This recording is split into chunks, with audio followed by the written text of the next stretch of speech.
Hey, I'm James from Smokin' Dad Barbecue, and the Soapstone is hands down my favorite searing surface on the Kamado Joe. When I saw Lowe's clearing out the cast iron half moon, practically giving them away, I thought it was time to do an updated head-to-head, especially since I'm going to show you what to do with a bunch of leftover brisket trimmings. We can make our own smash burgers. So let's find out which makes the best smash burger, Soapstone or cast iron. Okay, since we need to add some charcoal, might as well show you how I like to open a string bag. So I always look for the short side. So this is here, and I can just start giving that a pull. We're ready to add some more fuel.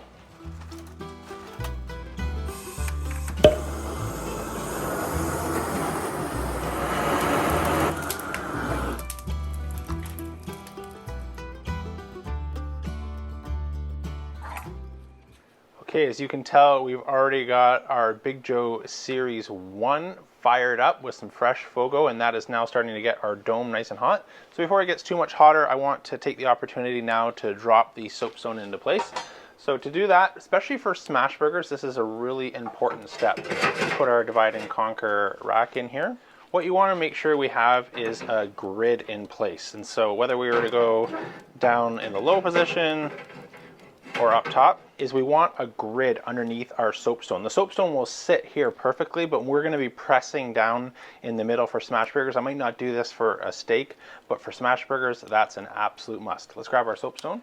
And so you can see here we have a little bit of remnants of last night's seared steak. So I like to just flip this in between cooks, since what the heat will do is help burn all that off, and we'll get a nice clean surface to start with. Let's drop this in. Okay, let's go open up our cast iron half moon. The soapstone will take a little bit longer to heat up, so I'm not worried about giving it a bit of a head start. Let's go open up our cast iron half moon. So I've actually bought one of these before, but only for my Classic. Since I've now sold my Classic, I no longer have one. And so even though I've done a head-to-head experiment, and for me and our family and everybody I've had the opportunity to share it with, the soapstone is our favorite sear surface. There is a ton of people online who prefer the cast iron reversible griddle. And so as Lowe's, I don't know what's going on there with some of their sale prices, but they've got some really good deals. Looks to be clearing these out. I thought I would go ahead and grab one for the Big Joe size. So let's just get this out of the box. So we will clean this off, but like always, you've got a nice smooth cast iron surface as well as a reversible side with grid lines. So if you only want to have one cast iron grill that you're maintaining and trying to keep seasoned, all the things you don't have to worry about with a soapstone, this gives you the best of both worlds. So let's go back over to our Big Joe 1 and drop this in. Okay, as this has some packing material on it, I want to burn that off before we cook. I'll add some oil. I'm going to start with it upside down just so we can clean that off. Okay, so while we burn off that packing material and get a little bit of cooking oil on there to season up our new cast iron so to be non-stick, let me take you back to yesterday. You always hear, save your brisket trimmings, don't throw them out. There's a ton that you can do. Some I've shared on the channel before, which is making your own homemade beef tallow. That is a great use of any leftover brisket trimmings. Another one is supercharging any lean ground beef that you have. So I have some extra lean ground beef from Costco, and that is not going to be great for smash burgers. It'll just fall apart when we're trying to pack it together, and it'll definitely fall apart and crumble when we get it on the hot grill surface. But if you've got some brisket trimmings, we can run that through a meat grinder and add all that fat content, mix it together, and make some amazing smash burgers. So give you a second to go check out yesterday while I walk you through how to grind up any leftover brisket trimmings, season them up, make your own smash burgers, and when you rejoin me, we'll be ready to get these on the grill. All right, while we glove up, you want your brisket trimmings to be cold. So either in the refrigerator or the freezer for a little bit. Since I just did some brisket trimming, I threw these in the freezer for about 20 minutes or so to help with the grind. So just get these out of our bowl. Turn things on. Let's get grinding.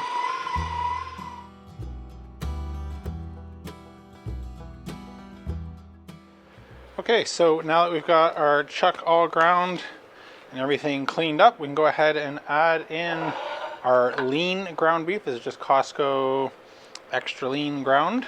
And then we're gonna add in some seasonings. So we're gonna start with some pepper. So I'm just gonna use some fresh cracked black pepper.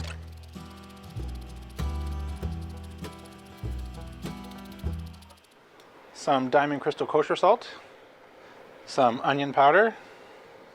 Some minced garlic. If you've got the fresh, that's even better, but sticking with the Costco theme today. Some parsley. Again, if you have fresh, that works great. But as you know, Costco theme today. And some paprika. Now we can grab our lean. We're going to mix this all together and then start to make 1/4 pound size burgers. Just as I'm mixing this to incorporate, you don't want to overwork our meat here, but we want to mix it enough that we do get those seasonings distributed, the lean and the fat incorporated, so everything is nice and even. All right, that looks pretty good. So let's make burgers about 1/4 pound in size. Okay, those look good. I'll take you fast forward or rejoin you when we're ready to get these on the grill. All right, welcome back. Let's see how we're doing on our core temperatures here. So we are pretty much almost ready with our soapstone, a little bit longer, and cast iron obviously heating up much quicker. So I want the soapstone to be the same as cast iron, which was about 500-600 degrees. Let me get some high heat gloves. We'll flip this, get a little bit of olive oil on it. So there is such thing as too hot. So I'm gonna keep the cast iron at this upper level and the soapstone here on the lower level. Let's wipe these clean. All right, let's close that up, let that burn off, and let our soapstone get a little bit more core temperature. All right, I think we'll be more than hot now. Let's take a look. High, so yeah, that means we're over 600 and nearly 600, 572. So that is perfect. So let's grab some of our smash burgers here, spread them out. Take it fast forward while we drop these on. I'm gonna do 3 on the cast iron and 3 on the soapstone to get us started. See how we do.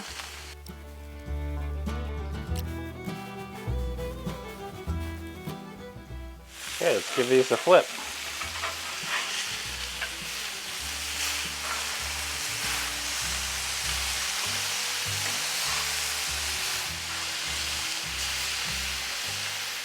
Add our cheese.